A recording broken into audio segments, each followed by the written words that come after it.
Drie-enige God, ons sing dat U ons lewe beheer en Here, ons sing dit omdat ons dit glo. Ons is hier saam vanoggend as gemeente en ons besef die voorreg wat dit is. Ons besef die voorreg wat ons het om saam te kan aanbid, saam in een gebou. Here, ons wil vanoggend net kom dankie sê vir die gawe van geloof wat U vir ons elkeen gegee het. Here, dankie dat ons saam as gelowiges U kan aanbid, dat ons U kan leer ken deur U woord. En Here, waar ons vanoggend uit U woord uitlees, 'n boek wat duisende jare oud is, sê ons dankie dat U nog steeds met ons praat op hierdie manier. Amen. Gemeente, ons lees vanoggend uit Josua 3, vers 7 tot 17. Toe sê die Here vir Josua, ek begin vandag om vir jou 'n hoë aansien oor van die hele Israel te gee, sodat hulle kan weet dat ek by jou is, soos ek by Moses was. Sê nou vir die priesters, wat die verbondsark dra, hulle moet by die Jordaan gaan staan, wanneer hulle by die waterkant kom. Josua het vir die Israeliete gesê, kom nader, luister na die woorde van die Here jou God. Daarna sê hy, hieraan sal julle weet dat die lewende God tussen julle is, en dat hy die Kanaaniete, Hetiete, Lewiete, Feresiete, Girgasiete, Amoriete en Jebusiete sekerlik sal verdryf om vir julle plek te maak. Kyk, die verbondsark van die Here van die hele aarde sal voor julle uit die Jordaan ingaan. Wys my 12 man aan uit die stamme van Israel, een in elke stam. Wanneer die voetsole van die priesters van die Jordaanse water raak, die priesters wat die ark van die Here dra, die Here van die hele aarde, sal die water van die Jordaan wat afkom, afgesny word en op een hoop gaan staan. Die volk het toe van hulle tente afgetrek om deur die Jordaan te trek. Die priesters wat die verbondsark gedra het, was voor hulle.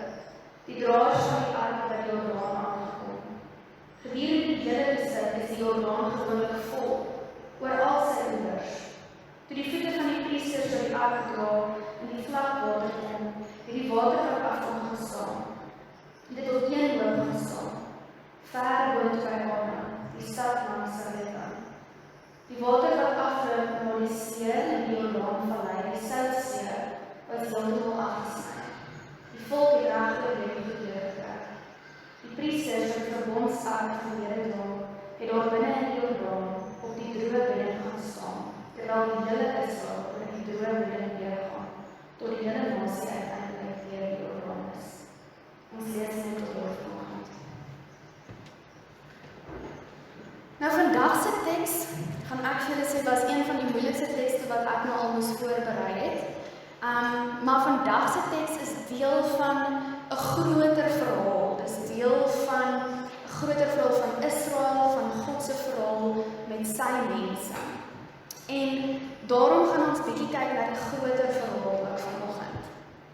Rachel Held Evans, 'n teoloog, skryf in haar boek Inspired van 'n dogtertjie wat vir haar ouers vra, maar hoekom is vanaand anders as ander aande? Hulle sit om die tafel, haar gesig is verlig deur kerslig, en daar's familie en vriende wat almal saamgekom het om Paasfees te vier. En hierdie dogtertjie het na haar gekyk hoe die wyn geskink is en sy het geluister hoe die gebede gebid word en hoe die matza, die brood wat nie gereis het nie, in stukke gebreek is.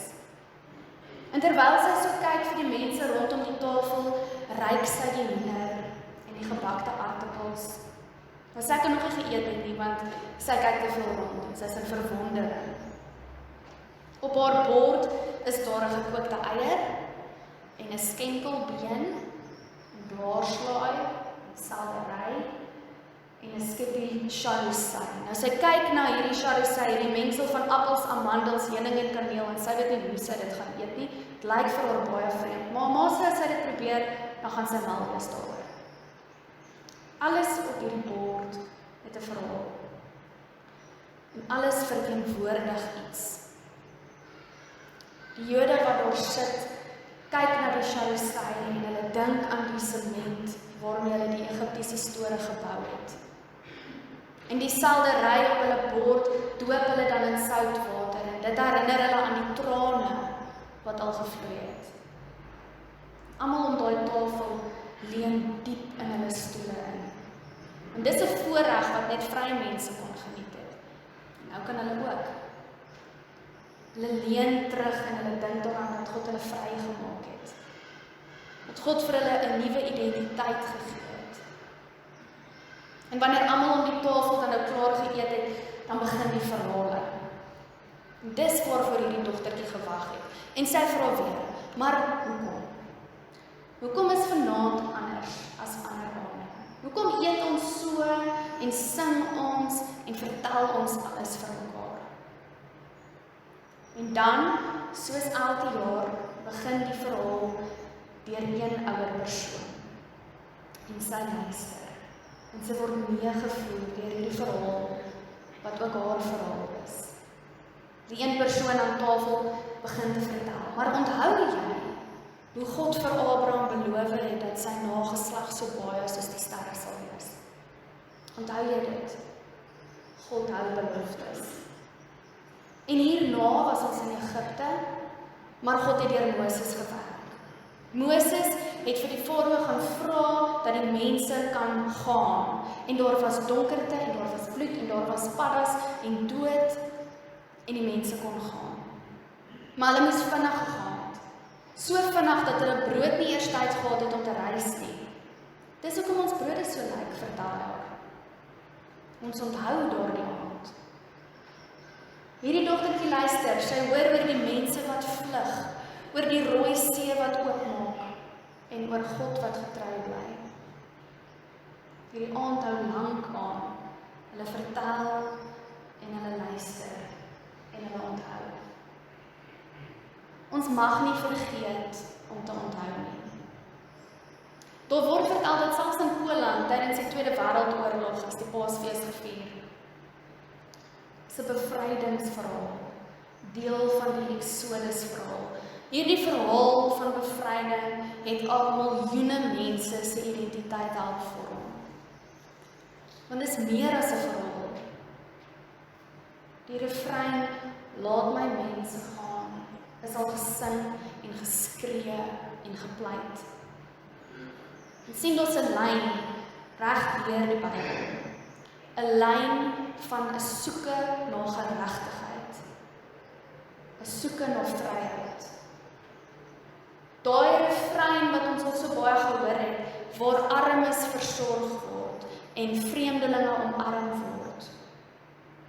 En mense wat onderdruk word, bevry word.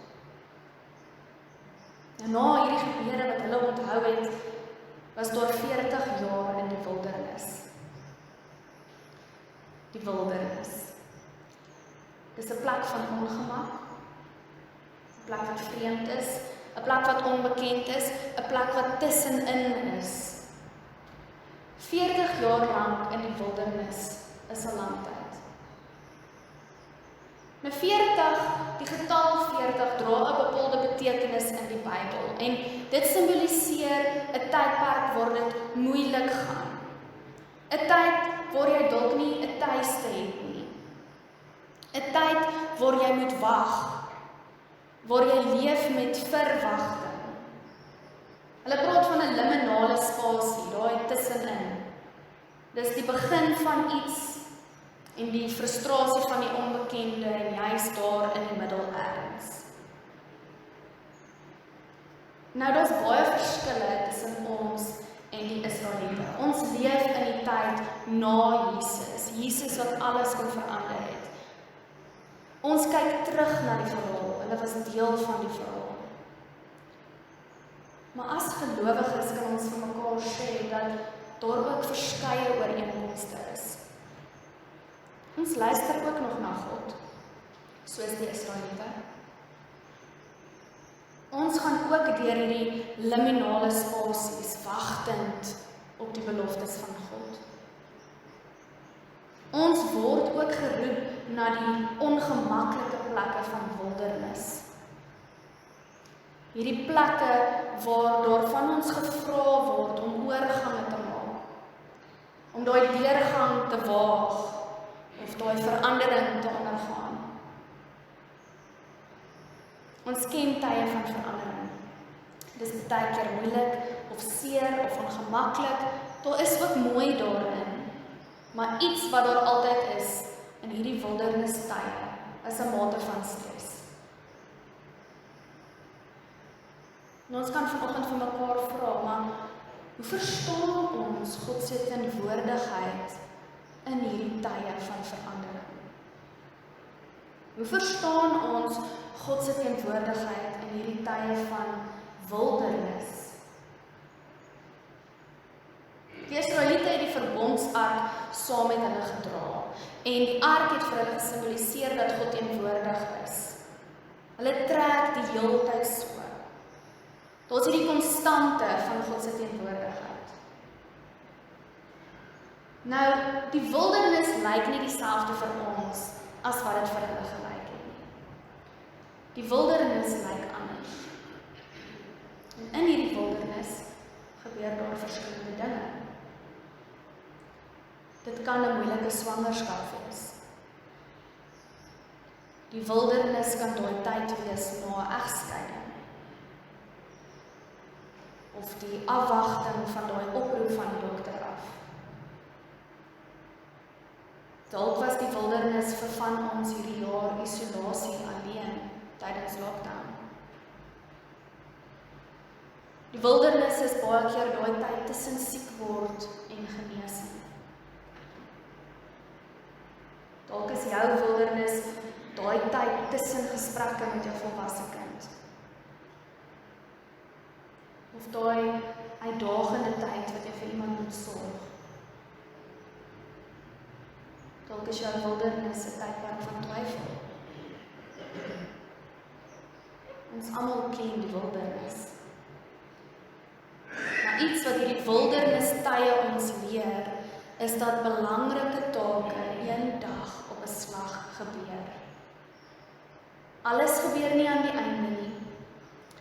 En alles lyk nie dieselfde nie. Ons almal se verhouding met die wildernis is anders. Party mense vlug na die wildernis toe, soos Jakob.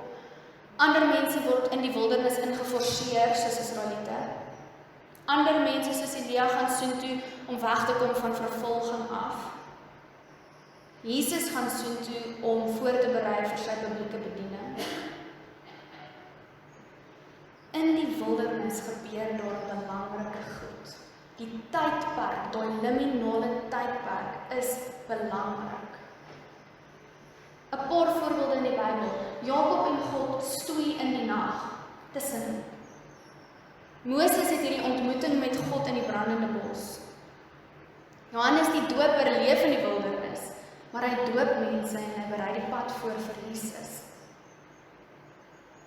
Wildernistyd is belangrik. Maar na die wildernistyd kom daar bevryding.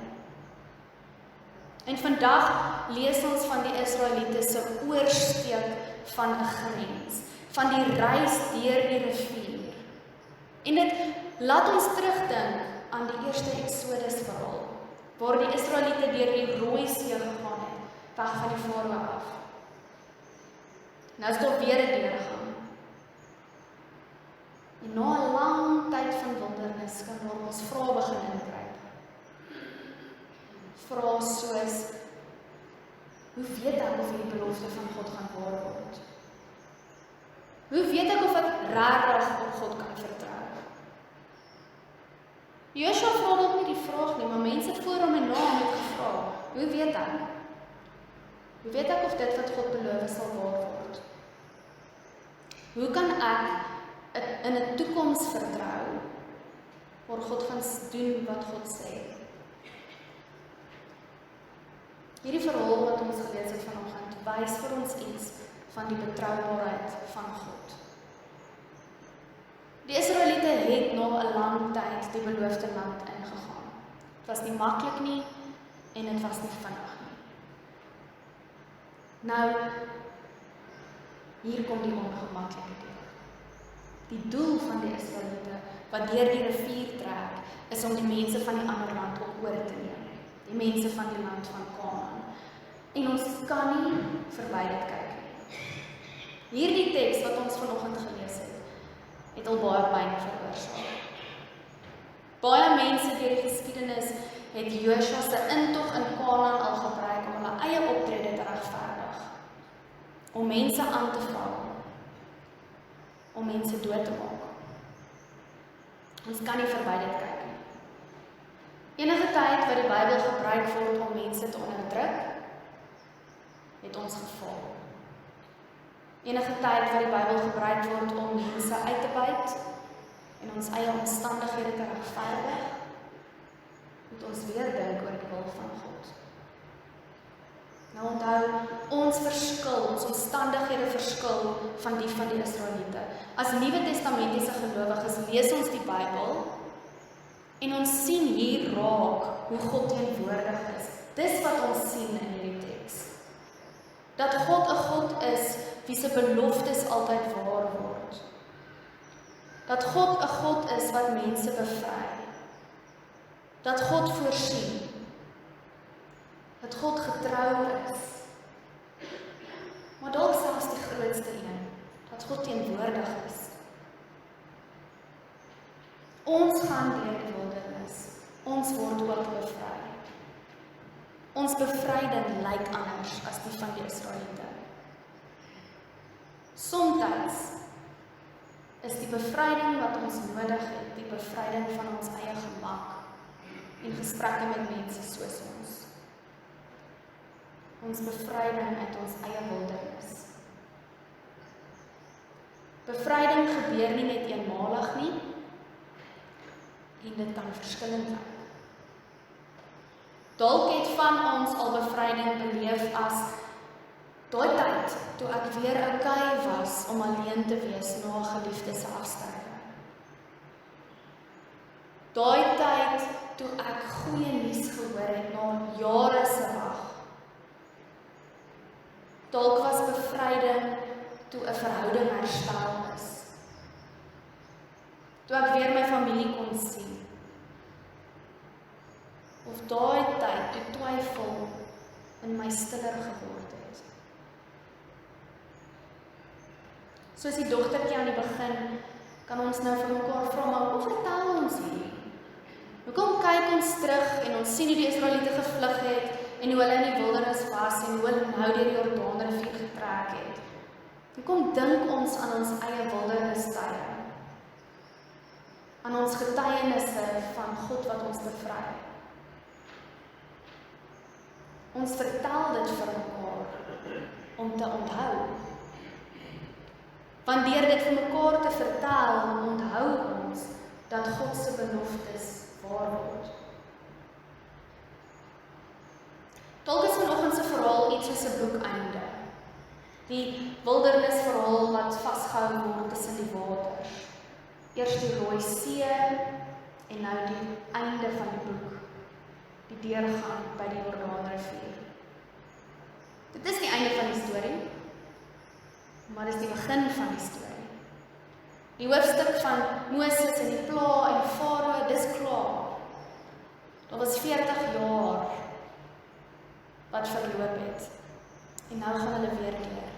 Hierdie twee liggame water hou hierdie Exodus verhaal vas, die einde en die begin. Dit herinner my aan die doop. Daai oomblik wat ons deur die waters gaan. Water wat iets nuuts bring. Wat God in ons werk. Wat iets in ons aan die beweeg sit en ons herinner aan wie ons behoort. Wanneer ons herinner word aan ons ware identiteit. En so gaan die Israeliete deur. En hulle is aan die ander kant. Oorkant die rivier. Nou hierdie was my baie interessant wat ek voorberei het vir vanoggend. Die term oorkant die rivier het 'n gesegde geword in die tyd. In die Persiese tyd het die term oorkant die rivier gewys na waar die Israeliete is. So geografies oorkant die rivier, hulle is in daardie land nou. Maar teologies ook om mekaar te herinner, hulle is oorkant die rivier. Hulle is deur. Hierdie mense oorkant die rivier ken onsekerheid. En hulle ken verandering. Ons ken verandering. Ons ken onsekerheid. Ons ken wildernis. Ons ken bevryding. En ons kyk terug vanoggend as gelowiges en ons sien Jesus, die grootste bevryder. Jesus wat net liefde kom wys het op 'n ander manier. Wat liefde kom gee het as 'n wet wat ons vry maak.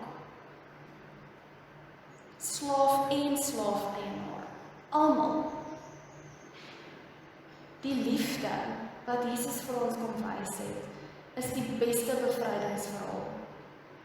Christus is ons eie bevrydingsverhaal. Is ons verhaal van liefde. Vanoggend gaan ons die nagmaal saam vier.